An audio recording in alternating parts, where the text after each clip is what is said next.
наши слушатели, дорогие наши читатели. Меня часто задают вопросы, что Давлатов, как вы управляете столько-то бизнесами и так далее. Это же тяжело, сложно, и часто вы едете, летаете, часто вы постоянно путешествуете и так далее. Очень многим людям на самом деле интересно, как на данном этапе я управляю столько-то бизнесами. Худо и бедно, как бы не сказать, на данном этапе у меня 24 компании. 24 компании, они работают. И все они работают в разных странах. Они работают в Казахстане, Кыргызстане, Узбекистане, Таджикистане, России.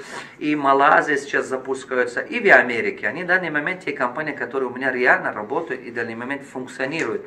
И мне много задают вопрос, что, пожалуйста, расскажите, как вам удается вот 24 компании управлять. Дело в том, что первое, что я хорошо понял, это в своем работе, надо думать не о том, чтобы просто чуть-чуть зарабатывать деньги, надо думать, как создать хорошую капитализацию компании. То есть, это что означает? Это означает, что люди делятся на несколько категорий. Первая категория люди, они ищут просто шансы, чтобы какие-то, скажем, я это называю эффект фейерверка. Они ищут эффект фейерверка. Что такое эффект фейерверка, вы, наверное, заметили, бух и нету. То есть они ищут какие-то срочные, быстрые, одноразовые деньги. Например, случаи были такие, как, скажем, спендер, или как там называется, которые крутили в руках, потом стало там. То есть одноразовые сделки, которые люди могли бы зарабатывать. Они ищут такие вещи. Это первая категория людей. Поэтому я их называю, что люди, которые ищут эффект фейерверка. Я тоже был такой раньше, я иногда вот так ждал сезон фрукты, сразу успевал вовремя, чтобы первый свежий абрикос поставлять, или как-то нибудь, не знаю, сезон, когда видишь, что на рынке мало морковки и так далее, морковка загрузил, или дыни и так далее. В общем, это тот первый шаг, который большинство людей пытается строить бизнес по такому систему, по такому моделу. Ищет эффект фейерверка, случайный, резкий, быстрый денег они хотят. Но проблема в том, что это повторить вы не можете, когда вам надо, когда вам нужны деньги, вы это повторить не можете, в нем не может быть стабильности. Вторая важная вещь, люди ищут тренды, люди ищут моду. Они ждут когда-нибудь сезонности и так далее. Это похоже, что 90-е годы, скажем, 2000-х годах, 2005 годах, вы купили бы недвижимость, а потом она могла бы подорожать, вы могли бы его продавать и так далее. Некоторые люди там на волне роста сотовые операторы заработали хорошо, кто-то на волне недвижимости, кто-то на волне чего-то и так далее. Большинство из них, например, сейчас тоже есть такие сезонности. Я тоже так делал. Я заготавливал рис, потом ждал. В декабре я заготавливал удобрения, селитра, амофоса и так далее. Потом ждал, когда, если в декабре я заготавливал, ждал потом март месяц, чтобы продавать их. И еще было часто того, что я заготавливал лук, или там яблоко, или что-то. Иногда получилось, иногда не получилось. А когда получилось, я радовался, а когда не получилось, сказал, Господь столько давал, Аллах столько давал, значит больше не давал. И так далее. Был такой момент, когда мне так показалось. То есть это означает, что люди, которые ищут тренды, ищут что? Моды и так далее, чтобы в них заработать. И я тоже это делаю. Но проблема этого категории людей заключается в том, что кризисный период вы это делать не можете. Понимаете, люди, которые разбогатели за счет такого вещи, они это не могут повторить. У них нету навыки, которые можно повторять, когда надо. Есть третья категория людей, это третья категория бизнесменов, которые создают систему, они стратегию разрабатывают и стратегически стараются что-то делать. То есть они создают одну, потом постепенно его увеличивают. Я это все везде был, я понял, что это не будущее. То есть получается, что здесь вы пытаетесь немножко зарабатывать деньги. Если вы смотрите, люди делятся на два направления, получается. Здесь вы получаете итоги немножко деньги, но эти деньги потом исчезнут, расходуются и так далее. А вот здесь у вас происходит капитализация. Что значит капитализация вашего бизнеса? Бизнес поэтапно растет, потихонечку. Первый год можно сказать, что он дает вам $100. Через несколько времени по $1000 дает. Потом через несколько времени по $10 000 дает. Постепенно. Потом видите, что этот бизнес дает по $50 000. Возможно, месячного прибыла, возможно, годового и так далее. Потом наступит день, когда он в год дает вам миллионы долларов и так далее. То есть вы поэтапно строите систему, которая позволяет рост, капитализация вашего бизнеса. Первым делом, что я делал, я начал это понять. Это дело в том, что вот когда вы создадите систему, когда вы строите стратегию, когда вы поэтапно вращиваете компанию, постепенно, система начинает генерировать деньги. Первым делом, что я начал понимать, именно это. Поэтому я, когда выбираю идею, выбираю проект и так далее, я выбираю только те бизнесы, которые определенной формуле соответствуют. Первым делом я выбираю только те проекты, которые я могу вращивать их. То есть создать систему, которая вращивает.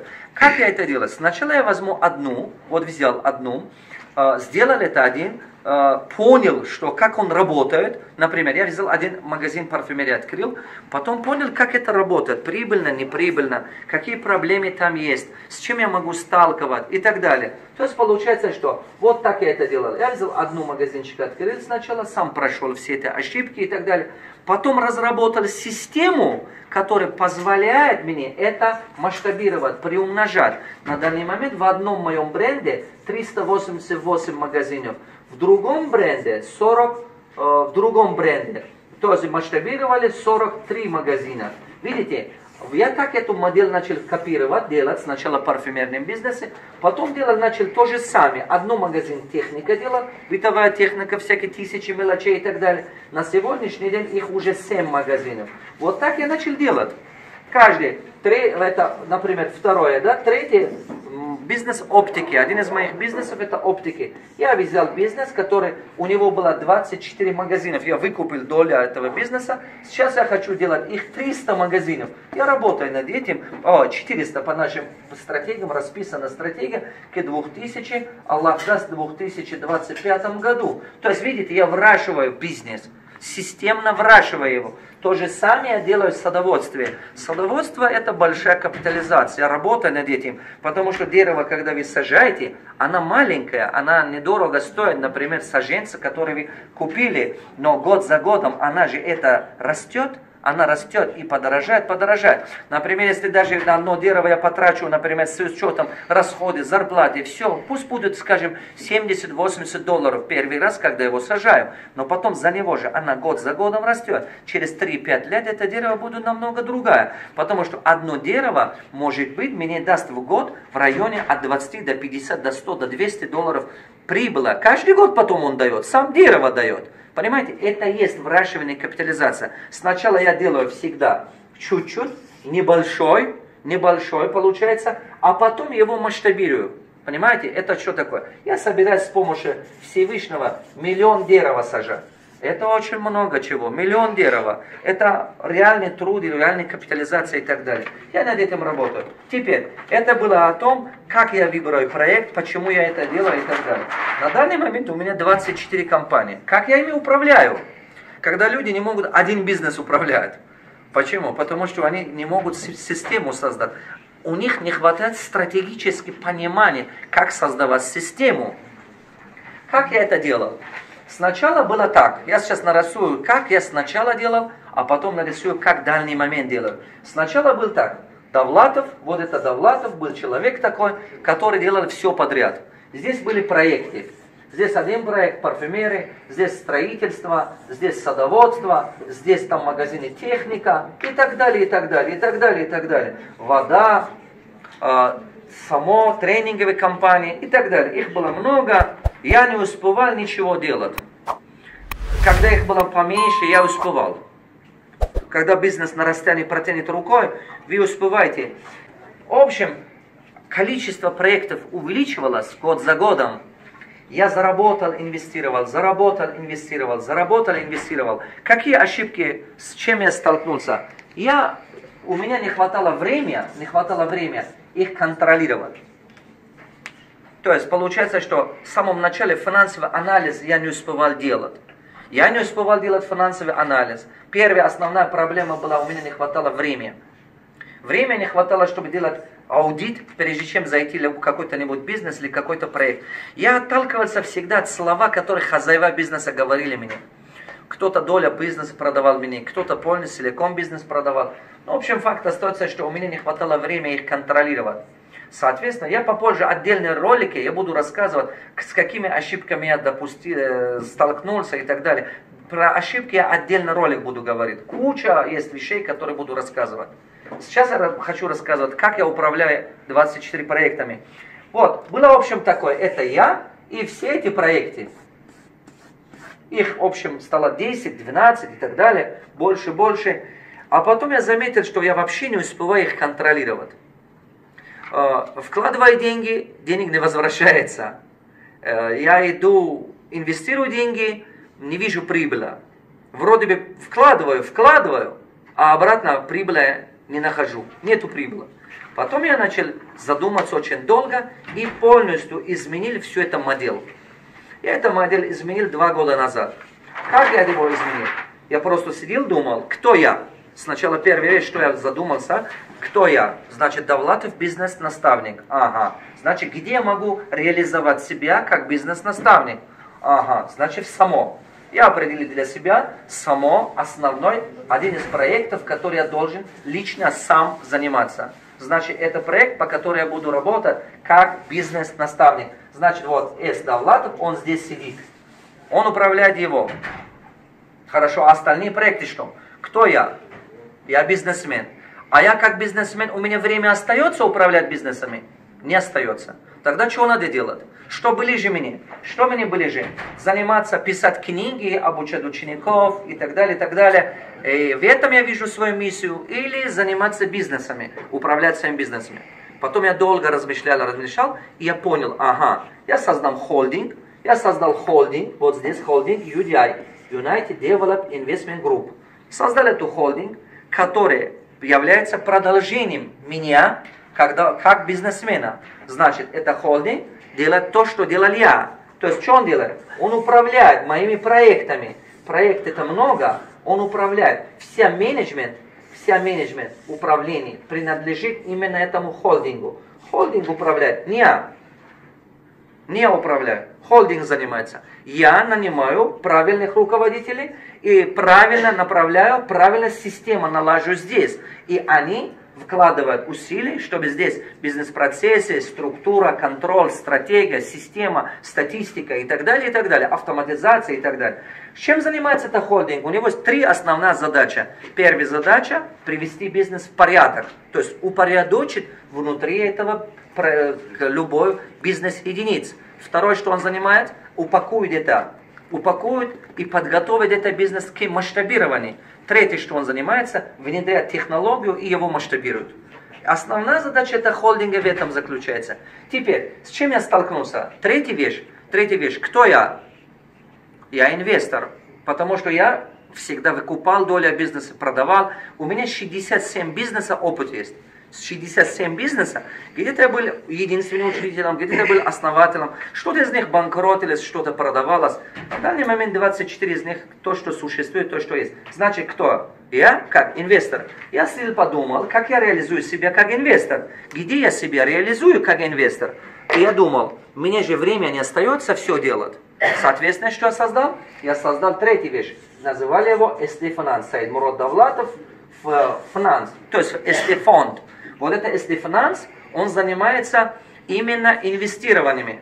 Это занимается, то есть получается, что теперь на данный момент не я занимаюсь инвестициями, я создал здесь специальную команду, которая помогает мне выбирать проекты, анализировать проекты. Мои ошибки с чем были связаны? С нехваткой времени, чтобы делать анализы, глубокие анализы, финансовые анализы, юридические анализы и так далее. И, соответственно, теперь что занимается SD Finance? SD Finance, то есть аккумулирует все деньги со всех проектов и играет роль небольшого банка.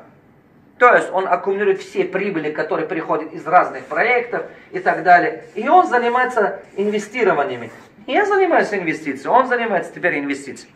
Все деньги, которые попадают к нему, или то, что я зарабатываю, я всегда... Раньше я сам вкладывал в проекты, теперь я все вкладываю только из финансы. Он занимает роль инвестирования. Правда, содержать вот эту группу, это очень дорого. Правда, это очень дорого. правда, это приличная сумма стоит, чтобы содержать команду, управляющую компанию, команда, которая управляет фондом. Это приличные деньги. Но она окупается на длительном периоде, когда вы хотите выращивать капитализацию всех организаций. Потому что вы в одиночке это не можете делать. А я что понял? Я понял, что в одиночке я не могу создать миллиардную компанию. Моя цель – построить миллиардный холдинг. Это значит единственный способ создать грамотную команду, которая помогает тебе это все делать. И вот и все. И четвертая вещь. Кто я? Я меценат. Я много занимаюсь благотворительностью. И очень много благотворительности делаю и так далее. Почему? Потому что я только больше всего на образование ориентирован. Только больше вкладываю на образование. Меня интересует образование. Я ориентирован на это. Почему? Потому что, да, что бы я ни делал, я не могу изменить судьба этого, там, например, кого-то там, если Господь его сделал таким, я его ничего не могу изменить, если он инвалид или что-то. Да, чуть-чуть помогать ему можно, чтобы он как-то даже... Но если я вижу талантливого парня, если я вижу, что у этого парня возможность талант, ему, я считаю, что надо давать шанс. Потому что один нормальный, талантливый парень принесет в этом мире очень большое изменение, очень огромные изменения. Поэтому я создал отдельно SD-фонд. SD-фонд занимается, своим родом фонд, это финанс, это фонд. Он занимается только благотворительностью. Теперь не я это делаю. Я всегда, все мои организации ежемесячно, стабильно выделяют 2,5% от моего прибыла и вкладывается в этот фонд. И фонд мы накопим. И у меня план построить хотя бы 100 образовательных центров через этот фонд. Через этот фонд в разных районах, в разных селах, в разных местах, в разных возможностях, не знаю, я сейчас думаю, стратегия, работаю, размышляю, чтобы мои бизнесы помогли мне, чтобы одну из целей моей жизни выполнять.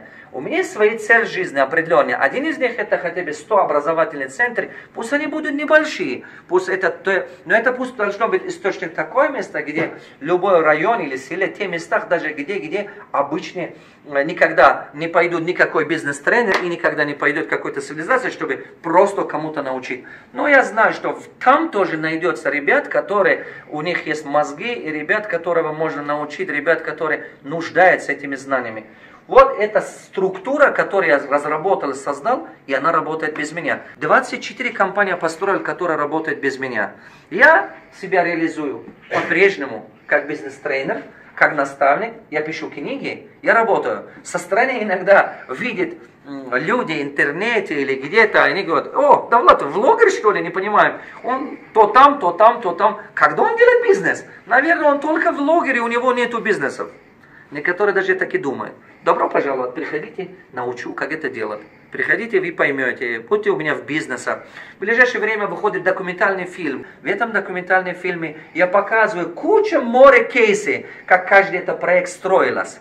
Как же этот бизнес мне удалось сделать. Я буду показывать очень много именно реальных кейсах, примерах, как это было, что было, потом что было.